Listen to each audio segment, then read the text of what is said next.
शिष्य बनने के लिए गुरुदेव के पास गए।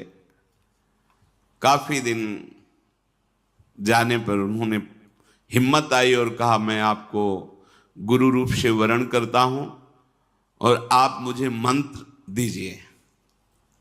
तो उनका, इतने दिन के निरीक्षण में मैंने तुम्हारे अंदर क्रोध वृत्ति बहुत पाई है। आश्रम में तुम जिससे देखो झिड़कते रहते हो, तुम्हारी नाक में गुस्सा रखा है। हम मंत्र तब देंगे जब तुम इस गुस्से पर काबू कर लो।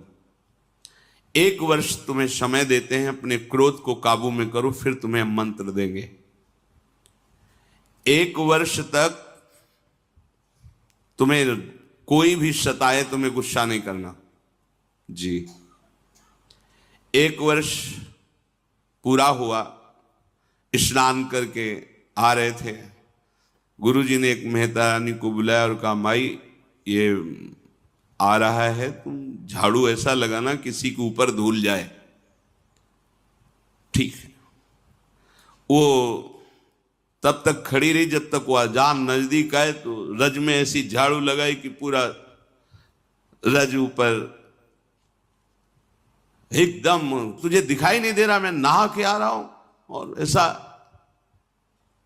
बहुत बिगड़े।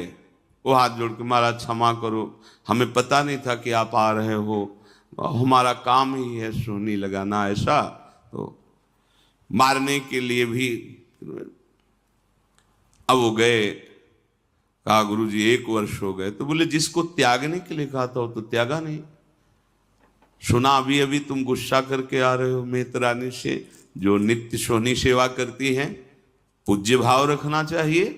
तुमने उन पर क्रोध किया और सुना कि तुमने ऐसे भी मारा नहीं, पर हाथ तुम्हारा उठ गया, अभी नहीं, जाइए 1 वर्ष और अभ्यास कीजिए। अब दूसरे वर्ष जो वो नित्य वही आश्रम की सोनी सेवा का उसका, बोले अब की बार झाड़ू मारना, धूल नहीं, नजदीक आवे तो झाड़ू ऐसे लग जाए उसके शरीर में। बोले जो महाराज मारेगा तो नहीं। बोले नहीं, अब की बार 1-2 शिष्य आसपास रहेंगे, अगर वो गुस्सा करेगा तो उसे पकड़ लेंगे, तुम्हें मारेंगे नहीं। ठीक है महाराज। जब वो स्नान करके बड़े आनंद से आ रहे थे, तो अब की धूल नहीं उड़ाई, सीधे नजदीक जाके ऐसे झाड़ू 1-2 मारी और सीधे उसके शरीर में, पैरों में ऐसे। उसने कहा कि मूर्खा, तुझे समझ में नहीं है, मेरा 1 साल पीछे बर्बाद कर दिया।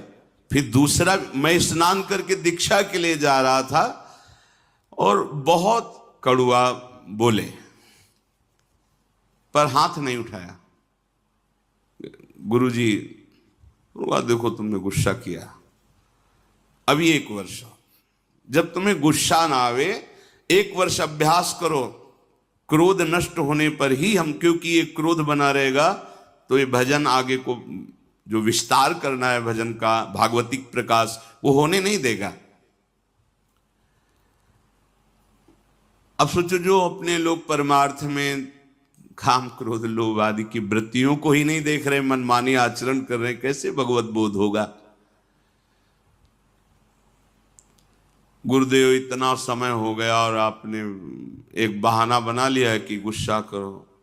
बोले दोष दृष्टि करते हो। और नहीं नहीं नहीं, क्षमा पर तो 1 वर्ष और, अगर भगवान नाराज हो जाए किसी कारण से, तो गुरुदेव भगवान क्षमा कर दे तो भगवान कभी अपराध नहीं मानते। गुरु भगवान का हृदय संतप्त हो गया तुम्हारे आचरण से, तो तुम्हें भगवान श्री हरि सहयोग नहीं करेंगे।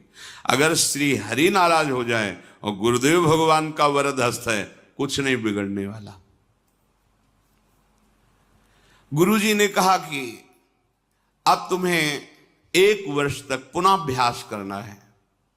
3रा वर्ष गंगा स्नान करके आया। गुरुदेव ने कहा, आपकी बार कूड़ा भर के पूरी टोकरी रखना, जितना जूठन पत्तल सब आते उसकी खोपड़ी से डाल देना। ऐसा ही किया। जे भी नजदीक आए, पूरा वो सब पवित्र जो प्रसादी, दोना, पत्तल, झाड़ू से लगा के जो कूड़ा कर सब उनके ऊपर से डाल दिया। तुरंत उन्होंने घुटने टेके और चरण पकड़ा और कहा, माँ मैं समझ नहीं पा रहा था कि आपका उद्देश्य क्या है। कहीं न कहीं गुरुदेव भगवान की हम पर कृपा है। मुझे आज दोबारा स्नान करने का सौभाग्य मिलेगा गंगा जी का। लौट गए, नहा के आए, कहना नहीं पड़ा गुरु मंत्र दे दो, आओ गुरु मंत्र लो। क्रोध, मान, कई बार बताया, लाला बाबू जी जब परम विरक्त रहते थे, एक लंगोटी लगाते, भिक्षावृत्ति से जीत, और जब श्री कृष्णदास जी से कहते कि विरक्त मंत्र और विरक्त भेष दे, और नहीं अभी आप अधिकारी नहीं, तो खोज करते कि मेरे में कौन सी ऐसी कमी रह गई जो गुरुदेव। तब ध्यान आया कि बड़े सेठ थे तो रंगनाथ जी के सेठ से उनकी लाग डांट, थोड़ा ईर्ष्या चलती थी, हो सकता है ये वृत्ति अंदर हो, इसलिए शायद ऐसा। तो भिक्षुकों की लाइन में सुबह वहां खिचड़ी आदि, रंगनाथ जी वो भिक्षुकों की लाइन में खड़े हो गए। किसी ने जाकर बताया कि लाला बाबू भिक्षुक बन करके खड़े, वो सेठ जी सुंदर सुंदर भोग सामग्री और अमूल्य वस्तुएं, और कहा सेठ जी आप लाइन में क्यों खड़े। एकदम ईर्ष्या जो अंदर थी वो सब पानी पानी हो गई, और उनका आप आइए। ऐसा नहीं, बोले हम तो भिक्षुक हैं, बस एक मुट्ठी खिचड़ी या चावल दे दीजिए। और वापस जा ही रहे थे कि रास्ते में गुरुदेव मिल गए और कहा, आज तुम्हें विरक्त मंत्र और विरक्त भेष देने की इच्छा हो गई। बड़ा सूक्ष्म भगवत मार्ग। ये देहाभिमानी, धनाभिमानी, बुद्धियाभिमानी, ये उस महिमा को नहीं जानते हैं। तो जब हमको किसी भक्त का संग मिले तो समझना कि मन का आधार मिल गया है। हमने प्रभु को नहीं देखा, लेकिन प्रभु स्वरूप गुरुदेव को देख रहे हैं। हम प्रभु से तो बात नहीं की, पर अपने गुरुदेव से बात कर रहे हैं। प्रभु की आज्ञा को तो हम नहीं समझ पाए, क्योंकि गीता, भागवत, वेद सब भगवान की आज्ञा है, पर हम गुरुदेव की आज्ञा पर चलते। तो इनकी कृपा से ज्यादा प्रयास नहीं करना पड़ेगा, मन स्वाभाविक लगने लगेगा।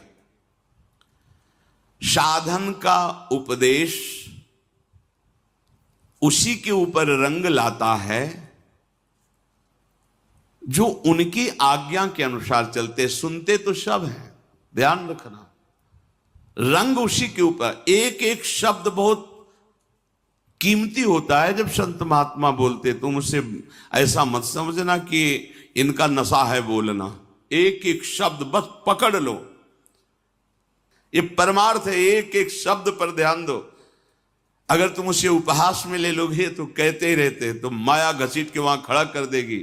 अब ना पीछे के रह गए, जो मंत्र जपते थे वो नहीं चलेगा, क्योंकि तुमने दूसरा मंत्र ले लिया, और जहां मंत्र लिया वहां अपराध बन गया, अवज्ञा बन गया। अब ये भी नहीं चलेगा। वो होगा क्या? विषय चिंतन और लोक रिझावा, खत्म, परमार्थ खत्म।